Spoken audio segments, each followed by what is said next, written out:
당연하던 일이 힘겹고 남들보다 뒤처지고 있다고 느껴질 때 인생의 오를 맞이한 것입니다. 나이 들면서 기억력도 나빠지고 체력도 떨어지고 예전과 같은 성과를 내지도 못하고, 그렇다고요? 인생의 오를 맞이한 것입니다. 오늘 본문에도요, 인생의 한참 때를 지난 사람이 있습니다. 한상을 지나고 인생의 오를 맞이한 한 사람을 만나게 되어져요. 그가 맞이한 인생의 오가 조금이라도 좀 고상하면 참 좋았을 것 같아요. 좀 품격이 있었으면 나름 괜찮았을 것 같아요.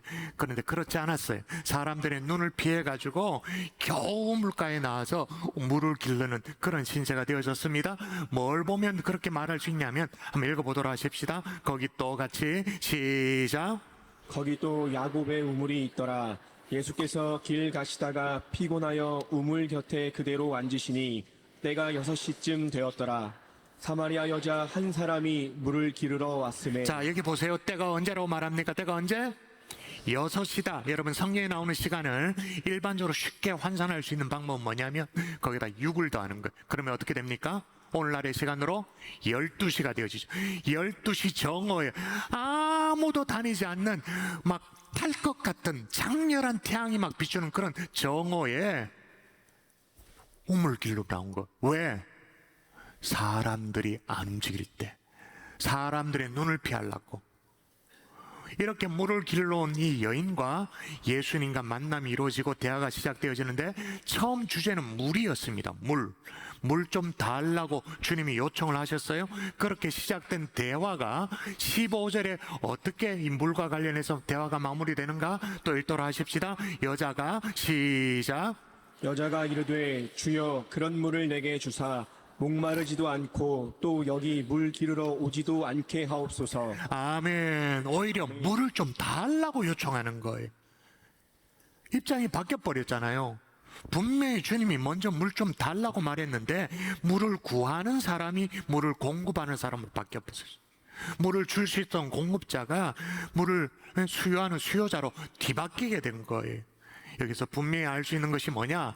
인생의 오를 맞이하면 어떤 때인가라는 걸 알 수 있는데, 인생의 오는 어떤 때냐? 따라하십시다. 인생의 오는 목마름의 시기이다. 목마름의 시기이다. 여러분, 어떤 시기라고요? 목마름의 시기, 목마름. 분명히 물을 줄 수 있는 여인이었어요. 그런데 뒤바뀌어 내게 물을 좀 달라고. 그런 물이 있다면 나도 목마르다고 그렇게 말하고 있는 거예요. 여러분, 이 여인 모르긴 몰라도 젊은 시절 나름 막 아싸리하게 그렇게 잘 살았을 거예요. 나름대로 세상에 뭐라고 손가락질하든 상관없이 내 하고 싶은 대로 내 인생 내가 산다 그러면서 가슴 들이밀면서 그렇게 자기 하고 싶은 대로 다 살았을 거예요. 근데 인생의 오를 맞이하게 되니까 자기 삶이 부끄러워. 사람들 눈길을 피해야 돼. 근데 하필 사람들의 눈길을 피해서 우물가에 물을 길러 나왔는데 예수님께 들켜버렸어. 이건 들켰다라는 게 거의 정확할 거예요. 들킨 것도 그런데 더 충격적인 게 뭐냐면 예수님이 자기에게 물을 좀 달라고 요청하는 거예요. 아니, 유대인인 당신이 내게 어떻게 물을 달라고 요청할 수 있냐? 내가 어떤 사람인지를 알았으면 그렇게 말하지도 않을 거라고, 말도 섞지 않을 거고 사람 취급도 하지 않았을 거라고 그렇게 말해요. 그래서 예수님이 이 여인의 어떤 그 영혼의 갈급함, 갈증, 목마름을 정확하게 이해하고 네가 물 좀 달라고 하니 네가 누구인 줄 알았더라면 네가 그에게 구하였을 것이고 그가 생수를 네게 주었을 것이다. 영혼 깊은 곳의 얘기를 꺼내서 얘기하기 시작하는 거예요. 근데 이 여인은 아직도 정신을 못 차려. 뭔 말인지 못 알아. 그래서 뭐라고 말하냐? 여기에 물기를 그릇도 없고 당신 그릇 가져왔냐고, 두레박 가져왔냐고, 우물이 깊은데 어떻게 물을 기를 수 있냐고. 아직도 정신을 못 차려요. 그래서 예수님이 필살기의 말씀을 꺼내서 말씀하십니다. 이래도 못 알아들으면 진짜 소망이 없죠. 자, 예수께서 시작. 예수께서 대답하여 이르시되 이 물을 마시는 자마다 다시 목마르느니와 내가 주는 물을 마시는 자는 영원히 목마르지 아니하리니 내가 주는 물은 그 속에서 영생하도록 솟아나는 샘물이 되리라. 할렐루야. 아멘. 아멘이십니까? 아멘. 자, 그제서야 이 여인이 뭐라 하면, 주여, 그런 물을 내게 주사 목마르지도 않고 또 여기 물길로 오지 않도록 해주세요. 요청해요. 이 두 사람의 대화가 육체의 목마름으로 시작됐어요. 근데 이제 영혼의 목마름으로 대화가 이제 진행이 되어지죠. 그렇게 되자 처음에는 예수님이 목마른 사람이었는데 이제 이 여인이 목마른 여인이 된 거죠. 자, 우리는 여기서 인생의 오후에 필연적으로 찾아오는 것을 발견하게 됩니다. 그게 뭡니까? 영혼의 목마름. 아멘이십니까? 아멘. 이 여인은요, 예수님과의 대화 속에서 인생의 오후에 닥치는 이 목마름이 어느 정도 깨달아졌어요. 각성이 된 거죠. 각성.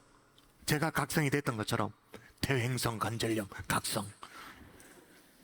그래서 예수님에게 그 물을 나에게도 달라고, 나도 그 물 필요하다고, 나도 목마르다고 요청하고 있는 거예요.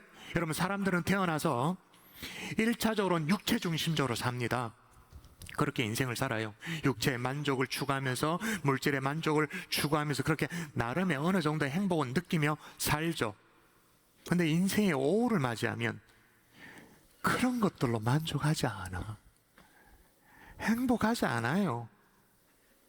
오히려 더 갈급해요. 더 목말라요. 그래서 여러분, 중년의 위기란 말이 나오잖아요. 그전에는 육체적인 것, 물질적인 것, 감각적인 것이면 충분했어요. 만족했어요. 근데 그 모든 것들로부터, 예전에는 육체적이고 물질적이고 감각적이면 다 됐는데 그 모든 것들이 흐물흐물해져. 인생의 허물을 거기에서 느껴. 위기가 찾아온 거죠. 더군다나 성장한 자녀들이 집을 떠나게 되는 그 공허함, 무력감을 동반한 강력한 폭풍, 이른바 빈둥지 증후군이 찾아오게 돼. 그제서야 비로소 자기에게 물어요. 지난 내 인생에 대해서 나는 그동안 뭐하며 살아왔는가? 그런 후회가 있죠. 그리고 무뎌지는 감각, 어느새 늙어버린 몸, 얼굴에 생겨나는 쭈글쭈글 주름살, 자신 없는 건강, 이런 것들로 말미암아 그렇게 잃어버리는 것들에 대한 안타까움, 후회, 탄식, 그런 것들에 푹 빠지게 되어지죠. 그래서 남녀가 서로 느끼는 게 다른데, 남자는, 남편들은 주로 이렇게 탄식한대요. 앞으로 뭐 하며 살아야 되나? 앞으로 뭐 하며 살아야 되냐? 여인들은, 아내는 그동안 뭐 하고 살아왔나? 다르대요. 근데 중요한 건 뭐냐? 인생의 오후는 남녀 똑같이 목마름의 시기인 거예요. 여러분, 인생의 오후는 목마름의 시기라는 것을 인정할 수 있기를 바랍니다. 그래야 오늘 말씀이 이제 진도가 나갈 수 있는, 동의하십니까? 목마름이 있다라는 것. 자, 그러면 이 목마름을 어떻게 해결할 수 있는가? 여러분, 이 목마름이 채워지지 않으면요, 인생에 행복하지 않아요. 가면 갈수록 더 불행해요. 중년, 노년 전혀 행복하지 않아요. 그 불행과 그 불만이 고스란히 누적되어져서 쌓여가지고는 얼굴에 고스란히 드리워져요. 그래, 늘 어둡고 짜증스럽고 원망스럽고 불만스럽고, 거기다가 고집이 더해져서 이게 주름살로 꽉 박혀버려요. 딱딱하게 굳은 표정이 돼요.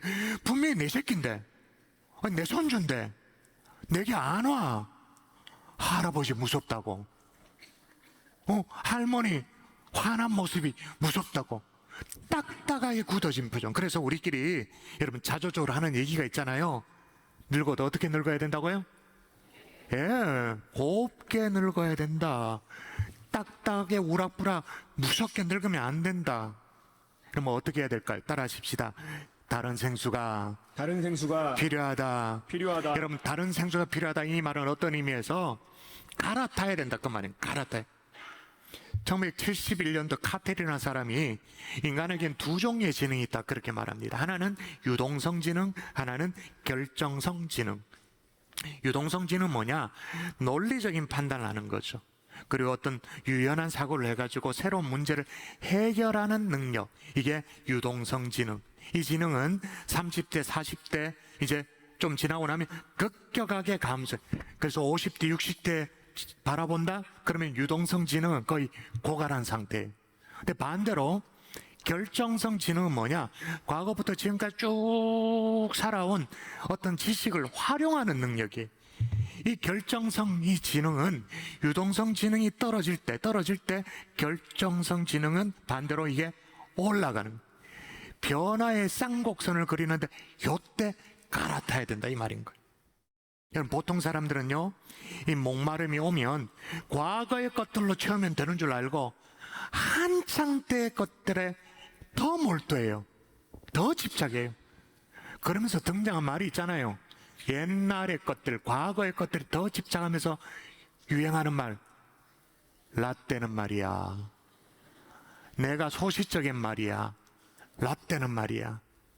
그러면서 과거의 것에 집착을 한다고 칩시다. 그게 무슨 성취든 업적이든 어떤 일의 결과든 내 생애든 이렇게 더 집착을 하면 그 됩니까? 아니죠. 노스웨스턴 대학의 켈로그 경영대학원의 이 벤자민 존스 교수가 조사를 했어요. 상을 받을 정도로 아주 과학적 발견을 잘한 사람, 어떤 획기적인 발명을 이룬 사람, 그런 사람들이 인생의 어느 시기에 그 일들을, 업적을 남겼는가, 그걸 조사를 했어요. 그래서 지난 100년 동안 쫙 유명한 발명가, 노벨 수상자 이런 사람들을 추적한 그 결과 위대한 과학적 성취를 이룬 일반적인 연령대가 언제라고 결론이 났느냐? 우리는 소망이 없습니다. 위대한 업적을 남기는 일반적인 연령대가 뭐라고 조사가 됐냐? 100년 동안 30대 후반. 대부분은 여기에 소망이 없죠? 그러니까 위대한 발견을 하고 업적을 남길 가능성이 20대, 30대 계속 꾸준히 증가하고 이제 40대, 50대가 되시면 정체하다가 60대 꺾인다는 거예요. 물론 일반적인 케이스가 넘어가는 완전히 특별한 그런 인물도 존재하죠. 그러나 중요한 뭐냐? 70대 커다란 혁신적인 결과를 낼 가능성은 제로다. 그런데 의외로 많은 사람들이요, 여전히 뭘 붙드냐? 라떼는. 그걸 붙들어요, 여전히. 핵심이 뭐냐? 갈아타야 하는 거예요. 다른 생수, 진짜 생수로 갈아타야 되는 줄 믿습니다. 아무리 물이 철철 넘쳐 흘러가지고 이 남천강변에 홍수로 막 물이 쓸려 내려가도 흙탕물 아무리 많다더러 그거 퍼서 마실 수 있나요? 아니죠. 바꿔야 되죠. 오늘 본문도 보세요. 예수님이 이 여인과 물 얘기를 하다가 바꿉니다. 뭘로 바꿉니까? 주제를 바꿔요. 남편 얘기를 해요. 처음 성경 읽어보면 이게 무슨 소린지 생뚱맞아요. 이 여인이 나도 목마르다고, 내 인생도 참 답답하다고, 나에게 그런 생수가 있다면 내 인생의 영혼의 이 목마름을 채울 수 있도록 해달라고 그렇게 요청을 했잖아요. 그랬더니 예수님이 가서 네 남편을 데리고 오래. 여인이 남편 없다고 그렇게 말하니까 예수님이 네가 한 말 맞다.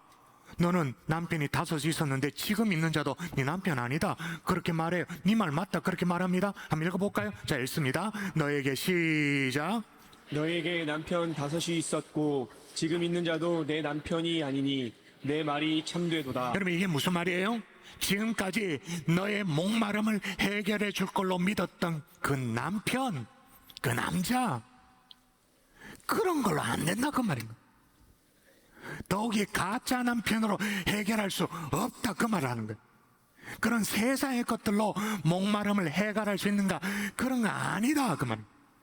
다른 생수, 진짜 생수가 필요하다고 주님이 말씀하시는 것입니다. 아멘이십니까? 아멘. 흙탕물로는 안 된다. 그걸로는 안 된다 그 말. 여러분, 만족이 얘기가 나왔으니까 여러분 인생에 대해서, 여러분 자신에 대해서 만족하세요? 지금 만족하며 살고 계십니까? 그냥 포기하고 그냥 무너져서 그냥 버티며 사는 거, 그거 말고 그건 감각이 없어진 거고, 진짜 만족하면서 해피하게 사시느냐는 거예요. 그러면 만족의 정의부터 한번 생각해 보십시다. 뭐가 만족이냐? 만족은 간단해요. 내가 갖고 있는 게 있어요. 갖고 있는 것. 갖고 있는 것에서 내가 원하는 그것을 나눈 값이다 라는 말이 있어요.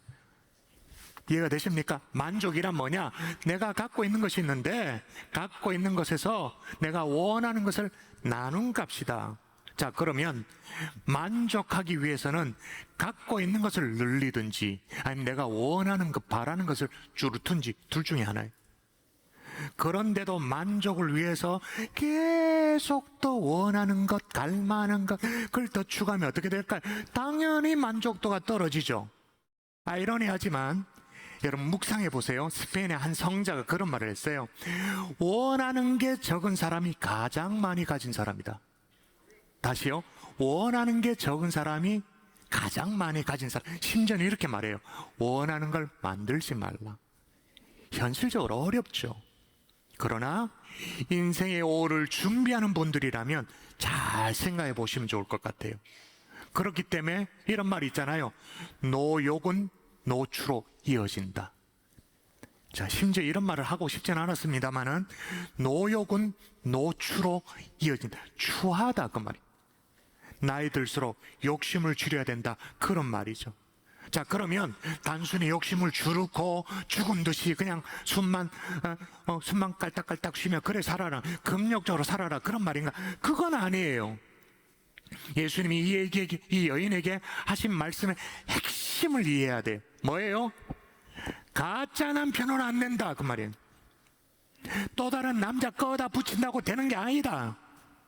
세상의 것들로 되는 게 아니다. 만족이 없다 그 말입니다. 그런데 이 여인은 여전히 또 다른 남자로 이 문제를 해결하려고 시도했던 예전 방식대로 앞으로 6남자, 7남자, 8남자 더 만나고 산다 할지라도 인생의 오에 찾아오는 이 목마름 해결되지 않는 줄 믿습니다. 근데 사람들은 속아요. 계속 주변의 사람들이 가짜 남편을 들여다 거다 붙여놓고는 만족하며 살아래요.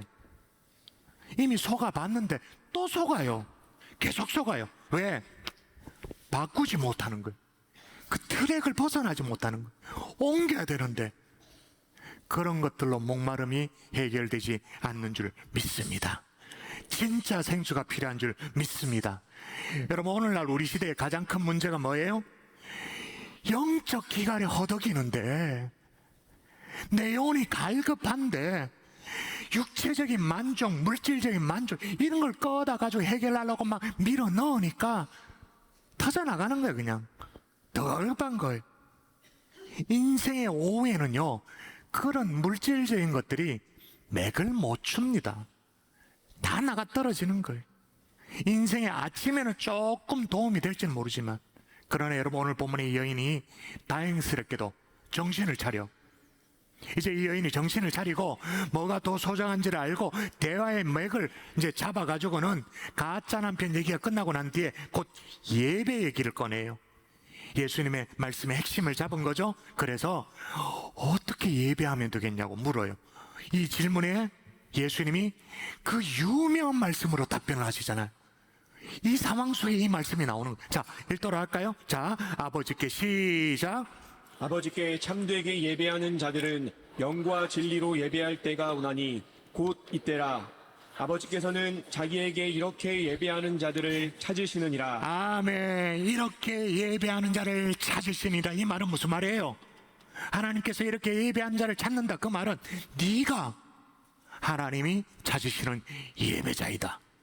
하나님은 영이시니 예배하는 자가 영과 진리로 예배할지니라. 할렐루야. 아멘. 여러분 생에 인생의 오후를 맞이하셨습니까? 다른 생수를 찾으십시오. 예전 그대로가 아니라 해오던 방식대로가 아니라 다른 방법으로 진짜 생수를 찾으십시오. 어디에서? 자, 예수님이 생뚱맞다 그랬어요. 처음에 물 얘기 꺼내다가 남자 얘기를 꺼내다가 지금 예배 얘기를 합니다. 근데 이 영적인 흐름 알아야 돼요. 지금 어디에서 진짜 생수를 찾으란 말입니까? 예배에서 영혼의 만족을 누리라 그 말이에요. 영혼이 가득 채워지는 말로 다 할 수 없는 생수를 예배에서 경험하라 그 말인 거예요. 이게 오늘 물로부터 시작해서 남자에게로부터 시작해서 그 다음에 예배 얘기까지 계속되어지는 예수님과의 대화 속에서 깨달을 수 있는 내용인 것입니다. 여러분, 제가 우리 아이들의 예배를 제가 무시하지 않습니다. 그러나 여러분, 이 자리에 장년들, 중년들이 드리는 예배, 아이들 예배보다 훨씬 더 묵직해야 해야 된다고 믿어요. 왜냐? 인생의 오후에 드리는 예배니까. 우리 청년들 갈릴리 서포터즈 뭐 이런 것도 합니다만은 우리 청년들이 드리는 예배보다 우리가 드리는 예배가 더 열정적이어야 돼요. 왜? 더 갈급하니까, 더 목마르니까. 그래야 되죠. 이게 되고 나면, 예배 속에서 생초를 경험하고 나면 어떤 일이 벌어지냐 따라 하십시다. 당당한 인생의 오후를 맞이하게 된다. 한 번 더, 당당한 인생의 오후를 맞이하게 된다. 여러분, 예수님과 대화를 마친 이 사마리아 여인, 갑자기 용기가 막 솟아오릅니다. 육체의 목마름을 잊어버립니다. 그래서 하는 게 있어요. 뭐냐? 물동이를 내던져버려요. 그렇게 소중하게 여기던 건데 집착하던 것을 내던져버려요. 그리고 곧장 달라가서 자기가 살던 마을에 들어갑니다. 그리고 내가 만난 분을 만나보라고 사람들이 막 외쳐요. 자, 한번 읽어볼까요? 한번 읽도록 하십시다. 여자가 시작. 여자가 물동이를 버려두고 동네로 들어가서 사람들에게 이르되 내가 행한 모든 일을 내게 말한 사람을 와서 보라. 이는 그리스도가 아니냐 하니. 아멘. 근데 여러분, 동네 창피해서 얼굴을 못 들고 다니는 이 여자가 말이에요. 아니, 제대로 입도 뻥끗 못했던 이 여자가 어떻게 사람들 앞에서 이렇게 당당히 외칠 수 있단 말입니까? 어떻게 이런 담담이 어디서 나왔단 말이에요? 자, 이 여자가 흥분해가지고 예수님 만났으니까 와서 보라 그렇게 외쳤다 칩시다. 그렇게 했다 하더라도 동네 사람들이 무시하면 끝나는 거야. 그냥 저 뭐 걸레 같은 여인 무시하면 끝나요. 근데 무시하지 않아요. 여인이 하는 말에 주목을 해요. 초라한 그 여인이 하는 말에 귀를 기울여요. 왜 그랬을까요? 그녀의 그 당당함이, 그녀의 삶에 대한 자세가 충격이었던 거예요. 그래서 궁금했던 거예요. 도대체 뭐가 저 여인의 삶을 뒤바꿔 놨는가? 그랬더니 예수님 만나러 가보자고, 와보라고 그렇게 얘기해요. 그래서 예수님을 찾아갑니다. 사마리아 사람들이 예수님을 만나게 됩니다. 예수를 믿게 됩니다. 그리고 나서 이 사마리아 성 사람들이 이 여인에게 와서 얘기해요. 처음에는 당신의 말을 듣고 호기심으로 궁금해서 예수님께 갔는데 이제는 예수님을 직접 만나서 우리가 예수를 믿게 되었다고. 여러분, 이 부분을 놓치는 가능성이 있는데 사마리아 여인의 위상이 얼마나 뒤바뀌었는가 알 수 있는 대목입니다. 읽어볼까요? 사마리아인들이 이렇게 외치는 거, 얘기하는 거예요. 그 여인에게 얘기하는 거예요. 시작. 사마리아인들이 그 여자에게 말하되 이제 우리가 믿는 것은 내 말로 인함이 아니니 이는 우리가 친히 듣고 그가 참으로 세상의 구주이신 줄 알미라 하였더라. 아멘. 이 말을 뒤집으면 뭐예요? 덕분에 우리가 예수 믿게 되었다, 그 얘기잖아요. 덕분에 우리가 정말 그분을 만났고 그분을 믿게 되었다. 멋지게 인정받는 인생의 오후를 맞이하게 된 거예요. 기억나세요?